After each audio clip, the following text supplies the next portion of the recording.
Magandang hapon, ngayon pa araw ng Webes, July 18, 2024 at update po muli sa lagay ng panahon. Ayon sa Pag-asa, malaking bahagi po ng Mimaropa, Calabarzon, pati na rin po sa ilang parte ng Metro Manila at ilang bahagi ng Central Luzon ang inuulan na dulot po ng low pressure area na nasa loob ng ating Philippine Area of Responsibility.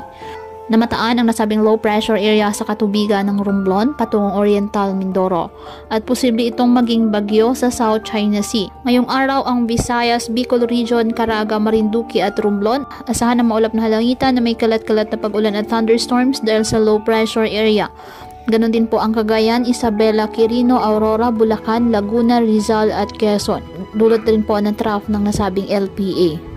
Kaya patuloy pa rin pa natin na pinag-iingat ang ating mga kababayan sa banta po ng mga posibilidad ng pagbaha at pagguho ng lupa lalo na kapag may malalakas na ulan at ugaliin po na magdala palagi ng payong o kahit ano panangga sa ulan sa tuwing lalabas po ng ating mga tahanan. At yan po muna ang update sa lagay ng panahon ngayong araw. Muli patuloy po tayo na mag-ingat at palaging tandaan, God loves you. Stay safe and God bless.